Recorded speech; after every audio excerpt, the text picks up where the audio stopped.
Hello everyone, my name is Adam and welcome back to pliplop, where we find content from all over the internet and deliver directly to you. Let's get started. Kicking off today's malicious compliance, if you tell your employees that people who want more money should work somewhere else, don't be surprised when they quit.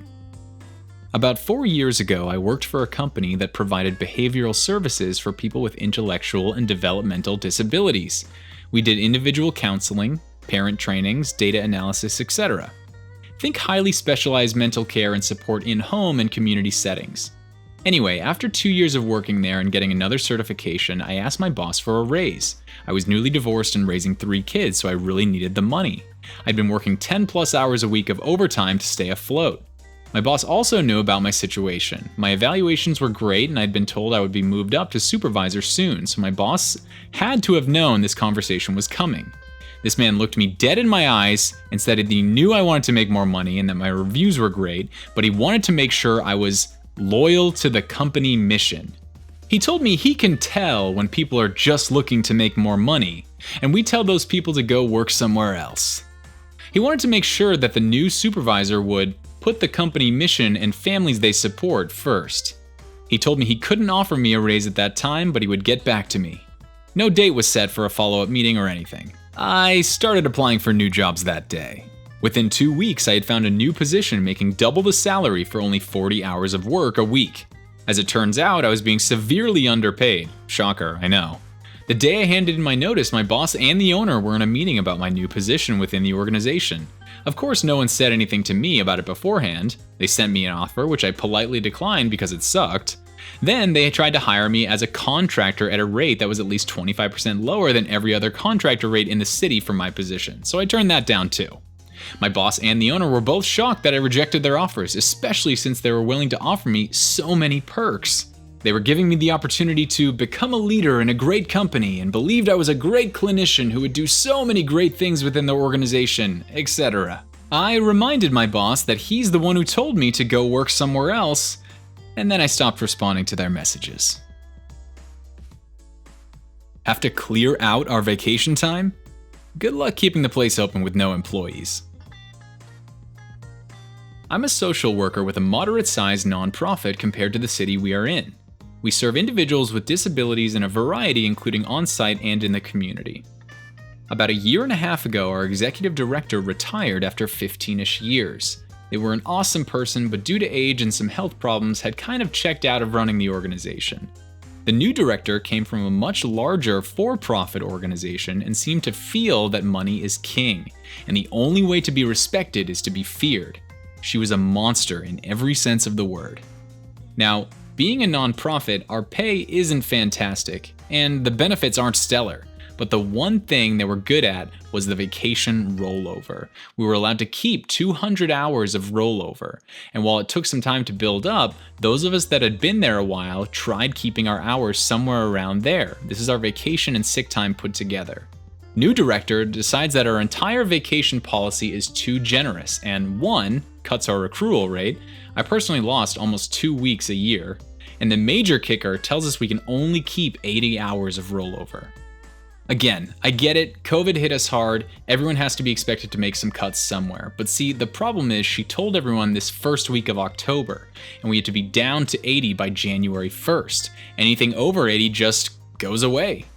We tried negotiating, we tried offering alternatives, we asked for exemptions by a few months, she would absolutely not hear it, and finally said the next person who asked about our PTO policy would be walked out of the building. So, my coworkers and I came up with a plan.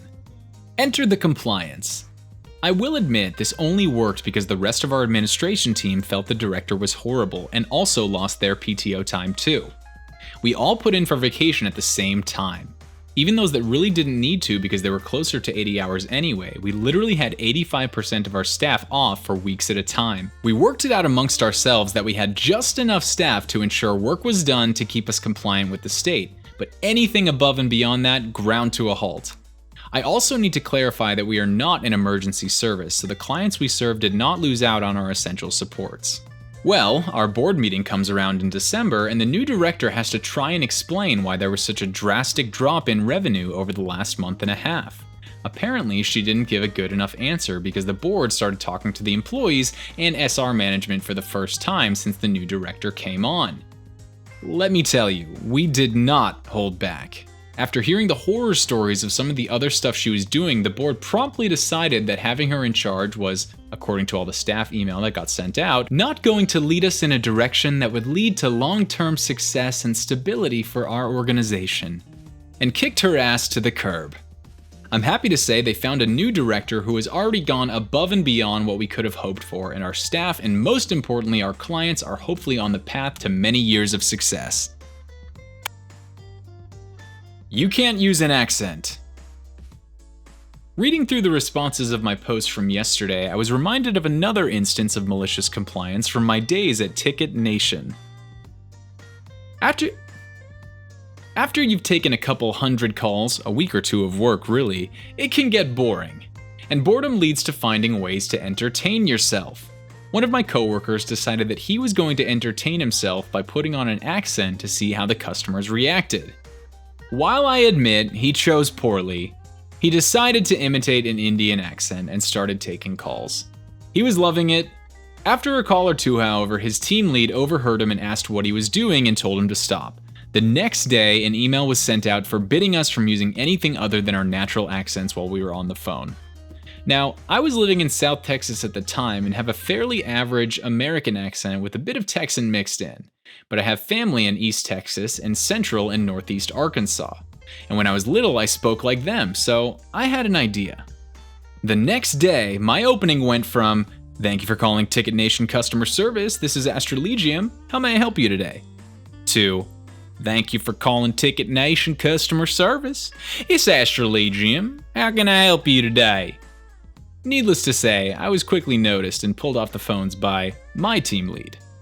He asked me if I had read the email, which I confirmed, and then he went on to ask why, if I had read the email, I was using an accent. The look of utter confusion on his face when I told him I'm not was priceless. After a bit of back and forth, I told him that I was raised speaking like I had been on those calls, and that the accent that they were used to hearing me take on calls was in fact not my natural accent. And since I didn't want to get written up, I had complied by reverting to the one that was. He wasn't sure how to respond at first, and even went to speak to a manager above him, but kept me off the phones while he figured out how they wanted to proceed. A few minutes later, they came back and told me they wanted me to go back to my professional accent, but I told them that it would be setting a bad example to the rest of the team since we don't want anyone using an accent that isn't their natural accent either. They were stumped on how to proceed and sent me back to the phones. I continued to take calls with my natural accent after that, and after a few of my peers started noticing, and a few of them even joined in by abandoning their Americanized accent in favor of their native Mexican accents, it was glorious. In the end, management decided to roll back the rule and only asked us to keep in one accent throughout the call, and not to use an accent that is derogatory or demeaning. I went back to my normal accent, and my teammate went back to using a different accent on each call. Thinking back on it, I should have invited him to my D&D group. He would have made a great dungeon master. Karen gets a free ride but won't buckle up. Enjoys a nice taxi ride home. This is from a few years ago, roughly 4. I worked at an office about a 45-minute drive from my house, and I had a friend who worked in the office I would give a ride home to. It was on my way. I literally had to pass by her house to go to and from work, so it was no big deal. Well, a woman who worked in my office lived really close to her and found out about the arrangement and wanted in. She guilted my friend into asking me since it was on my way, and I said okay. Well, at the same time, my late husband's car was in the shop, so I'd make a detour to pick him up, and he's a giant of a man, 6'3", and could not physically fit in the back, so to make things easier, my friend would just sit in the back. Well, the other woman, known as Karen, was a big woman, not tall, but big, so on the way home, literally the first time, she starts getting in the front. I explained to her that she has to sit in the back. Well, we get my husband's job site, and I park and text, and she jumps out of the car to get into the front. I tell her to go back, and she straight up says no, because the seatbelt in the back is too tight, it hurts her chest. I tell her it's too bad, she can get out if she doesn't like it. Well, she gets out and goes to the back seat. My husband gets there and climbs in, and I start the car, and the seatbelt warning light is on and beeping. She has the seatbelt off. I say, you need to put the belt on. I am met with a no, I can't, it's easier if she's in front. Well, I say you're in the back and we're not going anywhere until the belt is on. She crossed her arms like a child and says, I guess we're not going anywhere. I tell her if she doesn't put the belt on, she can get out and walk home. With a nice bit of snark, she says, well, you better call me a taxi. That pissed me off, and that's what I did. I called a taxi. She puts her belt on, but I say it's too late, get out, you have a taxi coming. I say you can get out of my car now or the police will be happy to remove you. She gets out and her jaw almost hit the road as I drove away. Outside my friend, I never let anyone from work in my car again. Alright, that's it for today everyone. If you enjoyed the video, please consider giving it a like or just let us know in the comments section down below. If you enjoy these types of videos in general, why not consider subscribing? I mean, you do want to see each other again, don't you? Thanks for sticking around and we'll see you in the next one.